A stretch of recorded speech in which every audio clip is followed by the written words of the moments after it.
mo. Hello, how are you doing? For today's Kudaan session, let's talk about yung mga influencers na nag-e-endorse ng online gambling. Oh. Ayan. Kasi ako, magkaiba kami ng ni Daddy, magkaiba kami ng opinion about it. Kasi for me, turn off ako at saka parang ayokong i-follow yung mga influencers na nag-i-endorse ng online gambling kahit maganda naman at saka good vibes naman yung mga content nila. For the simple reason that from the word itself na influencers, syempre kapag may mga following ka. So, pag nag-endorse ka ng gambling or whatever, kahit hindi naman gambling, kapag nag-endorse ka ng something, syempre, kaya ka nga tinawag na influencer, you have the platform, you have the capacity to influence others, to do yung kung ano man yung sinasabi mo. Kasi you are inspiring somehow people, di ba? Pero, iba kasi yung thoughts ni Daddy about it. So, medyo nag-argue kami. Sa kanya, ano nga yun sa'yo, Daddy? Di sinisisi kasi nila yung mga influencer. Ayun, sinisisi daw kasi yung mga influencer doon sa mga tao na nag-join or nag-engage into gambling. Nagawa lang naman nila yung trabaho nila. Siyempre para kumita rin. Ayun, ang point ni Daddy is, ginagawa lang din naman ng mga influencers yung trabaho nila para kumita. Kasi syempre, binabayaran sila to endorse yung mga ganyan, no? So, ang sa akin naman, oo, nandun na tayo. Shared responsibility yon between influencer and yung audience niya, yung mga viewers niya. Pero, hindi naman ibig sabihin nun na ilalike ko na. Kasi yun yung point ko, doon ako nanggagaling. Kasi, parang kasi ngayon, meron kasing sinadjust yung ka-office mate ko, panoorin daw yung bagong vlog ni Kong TV. Kasi nakakatuwa daw. Tapos, hindi sinabi ko yung kay Daddy kasi siya, follower siya ni Kong TV. Pero ako hindi. Ako follower. Ay, hindi daw siya follower. Ka-birthday ko lang si Ayun. Kong. So, ayun, sabi ko sa kanya, ayoko kasi nito ni Kong TV kasi yung mag-asawang yun, I'm not sure kung yung mag-asawa, pero basta alam ko nag-i-endorse yan ng online gambling. Tapos ayun, doon nag-start yung parang argument namin ni Daddy na, bakit isisisi mo yan sa mga influencer? Syempre nasa tao yan kung magsusugal sila, ganun. Pero yun nga, in-explain ko nga kung bakit malaki yung role ng mga influencer or malaki yung factor nila sa mga ordinary people na nag-i-engage into online gambling. Pinost ko kasi ginagawa ko. Kalimutan ko. Try kong balikan yung last na ko, sinabi ko. Yung doon mag-asawa na si pumunta kasi. Ayun nga, yun, sa office mate ko. So, ayun, instead na pumunta ako dun sa channel niya, hindi ko na siya pinuntahan kasi nga, nandun ako dun sa part na, ayoko kasi, na-turn off ako, hindi na ako hindi ako na-influence nila to follow them dahil nga dun sa pag-engage nila dun sa endorsement ng online gambling. Tapos, ayun, sabi ni Daddy, bakit mo yan, ibinibigay mo yung CC dun sa mga influencers, yun nga, shared responsibility yan. Pero, syempre, gumagamit sila ng platform nila to inspire people. O, kung ang kung nag-i-endorse sila ng online gambling, tapos sa tingin ng mga viewers nila sa kanila, inspiring sila. O, di syempre, yung mga dati naman, hindi pumapasok sa isip nila na mag-online gambling dahil nga in-endorse nitong influencer na to na pina-follow nila. They find him inspiring o mai-inspire sila ngayong magsugal. So yun, doon ako nanggagaling.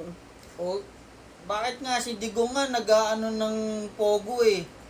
Ang nakikinabang. Hindi siya nag-i-endorse. Iba naman si Tatay Digong, hindi naman siya nag-endorse ng Pogo. Ganito kasi yan eh. Siya yung ng Pogo dito. Hindi naman niya sinabi na wala kasing sapilitan, ganun yun dapat. O parang yun si Duterte, 'di ba? Siya ng Pogo. O ay ang nakikinabang naman dun yung mga naglalaro dun, mga Chinese, mga Iba naman kasi masyadong yan, ibang level naman yung pag yung comparison mo doon sa Pogo. Wait lang. Kasi ang sa Pogo naman is ina-allow nun yung gambling kasi may mga kita yun na pumapasok sa gobyerno, which in Oh. turn nagagamit ng bansa. Oh. Ito kasing level na to ng mga influencers, ang nakikinabang naman doon sila lang. Hindi Oh, paano hindi? Oh, ano, nakikinabang ka ba pag kumita Siyempre, sila? may mga- Nalulugi ka nga kasi magsusugal ka May eh. mga taxes din yan. Di ba? Pagka sa GCash, may mga ano yan. Uy, nagbabayad sila ng part ng tax nila. Nakukuha pa rin ng gobyerno yun. Oo, nakukuha nga Oo, ng di- gobyerno. di ba? Pero, iba, yun nga, kaya nga focus ka dun sa level. Iba Oo. naman yung level nung, yung portion ng Ang- tax galing sa individual na to than the tax na nanggagaling doon sa mismong industry ng, buong industry kasi yung Oo. Pogo. Kaya nga pinayagan yan di ba may mga moderator yan, may mga ano yan. Well, anyway, Siyempre, papasok regardless, yan sa gobyerno yan. regardless, hindi pa rin naman ako agree doon. Kaya nga okay ako na tinanggal yung Pogo. Ang point So, I have to be dun- consistent, Ang di ba? point doon, nagtatrabaho yan ni. Siyempre, kumbaga, ito i-endorse ko. Tapos, pag in-endorse yun, may mga nagsusugal. Di, ang ano doon, makukuha pa rin ng ano yun, ng gobyerno yun. Tapos, O sige, hindi naman sa pilitan kasi ang o pagsusugal. sige na nga, given na nga. Pero ang point ko, I have to be consistent. Kasi even sa Pogo, hindi rin naman ako agree. I'm happy na nawala na rin siya. Hindi ako agree sa kahit anong Uy. form ng sugal. Ako, okay ako dun sa Pogo kasi madaming natulungan yun. Buong Pilipinas natulungan ng Pogo. Ako, kahit Dahil ano, nung pandemic, sa Pogo tayo kumapit. wala akong ano doon. Basta ang stand ko, ayoko ng sugal. So, mapapogo man yan or mapa-online gambling. And that's also the reason why I don't Oh. like following these people who are endorsing online gambling. Kasi isa lang yung stand ko. Ayoko doon, any form of gambling. Ayoko doon. Kasi, na-witness naman natin, meron tayong mga hindi naman- personal experience na tayo mismo naka-witness doon sa mga kakilala natin na nalulung sa sugal. Ang talagang nakakasira siya ng buhay.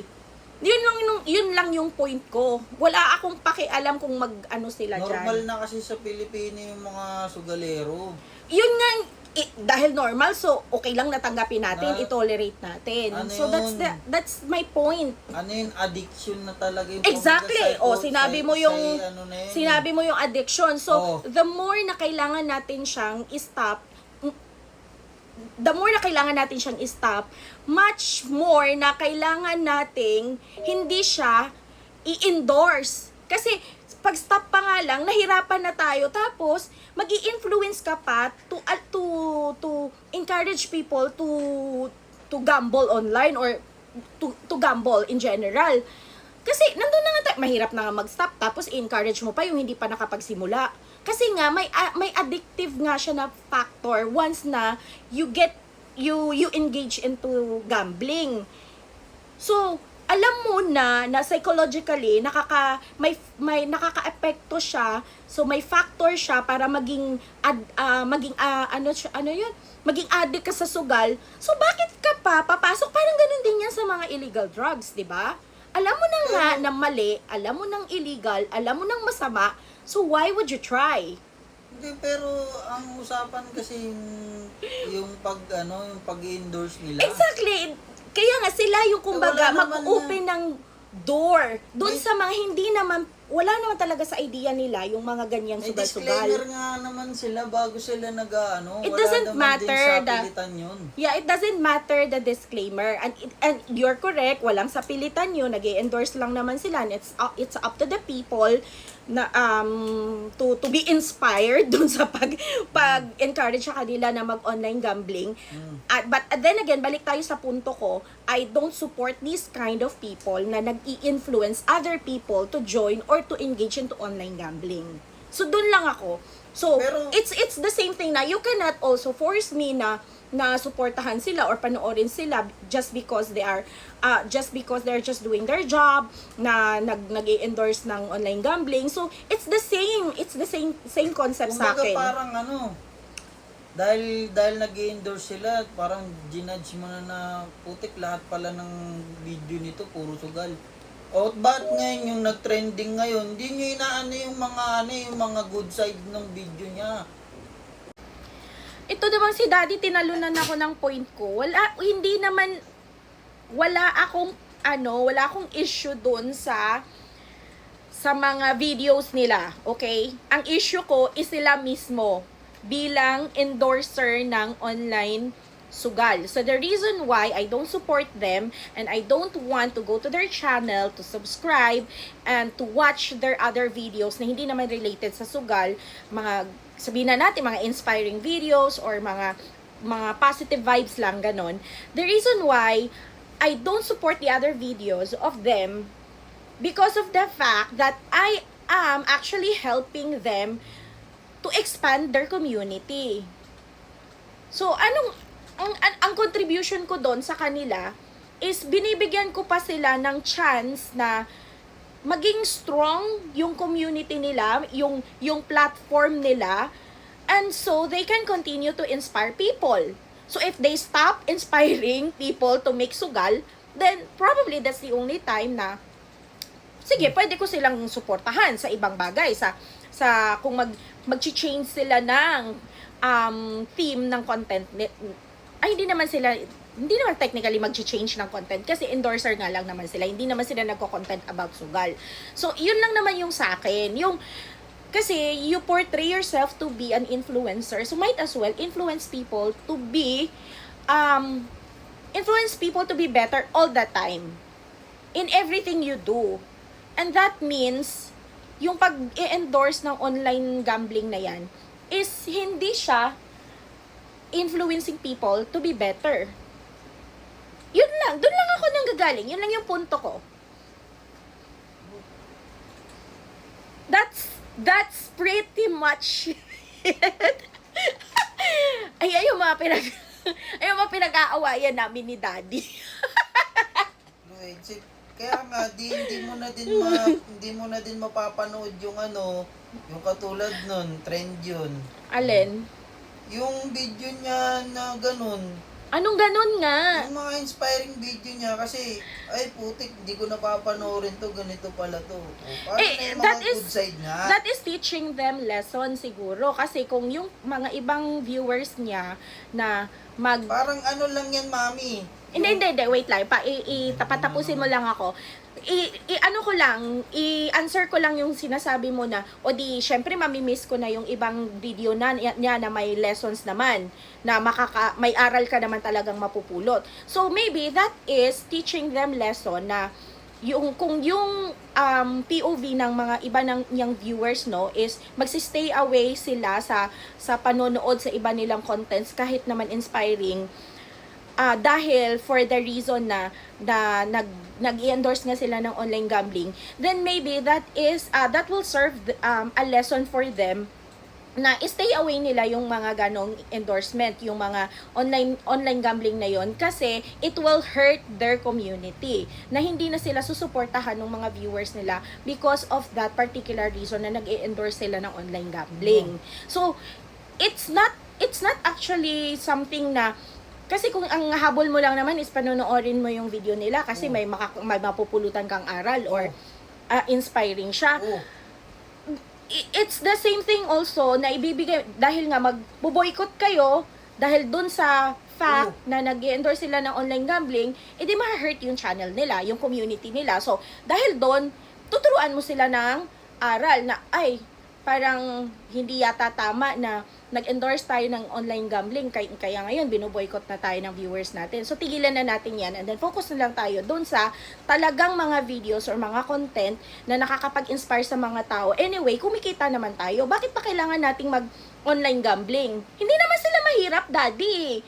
In fact, marami naman na silang investments, marami silang businesses. Bakit pa sila mag-i-engage into endorsing online gambling for extra income? Na alam naman nila na, sige, na shared responsibility nga, balik tayo doon, na alam naman nila somehow may masisira silang buhay kapag itong yung mga tao na to naniwala sa kanila, i-click nila yung link na yan kasi mananalo ka ng ganito, mag-online casino sila or whatsoever kung ano man yung ini-endorse nila.